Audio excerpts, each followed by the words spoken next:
Hello everybody, welcome to Dirty Air. I'm your host Alex Lambert, and unfortunately Mother Nature has negatively hit NASCAR once again in 2023. NASCAR at Michigan has been postponed to tomorrow afternoon. The race will resume at noon Eastern Time on a Monday afternoon. That is the fourth race this season that has been postponed to Monday, so it's unfortunate that we're back on Monday. It's really unfortunate for all the fans that were at the racetrack. Looked like a really big crowd at the track, and of course everybody watching on TV as well, that we're having another Monday race. But we did get a decent amount of this race complete today, 75 of the scheduled 200 laps, and we already have some big names out of the race. Kyle Busch trying to change the momentum of a championship, going for his fourth win, was fast all weekend, spins around early trying to pass Ryan Blaney, gets out of the race in the first stage. Another driver out in the first stage, Chase Elliott, trying to point his way into the playoffs. NBC showed it. He was 40 points below the cut line going into the race, and he's now almost 100 points out of the cut line as it stands right now before the end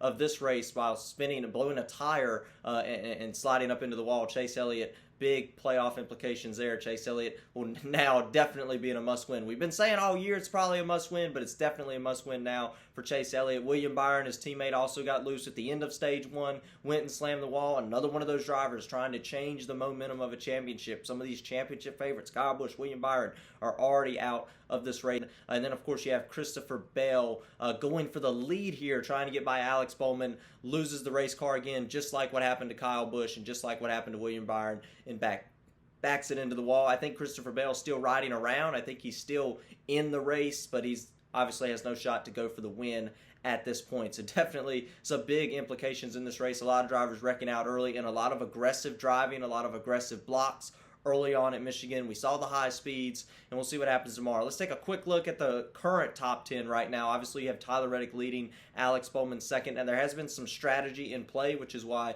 the fastest cars are not at the front of the field. Martin Truex Jr. looks to be the class of the field. He's the only driver so far that we've seen in day one that's able to just go up and pass people like it's nothing. You see the trouble in the first day of this race. It's really difficult to pass.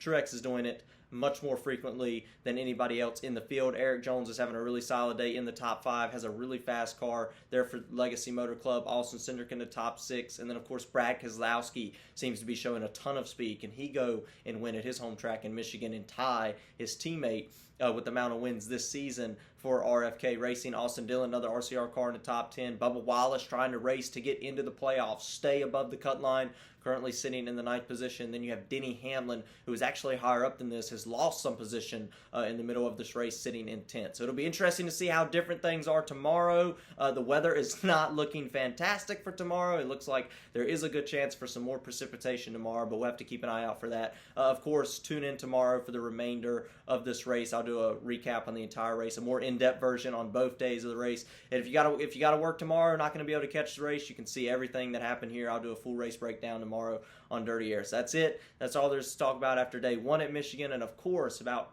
Kyle Busch already being out of this one and rain once again postponing a race. Let's get rowdy.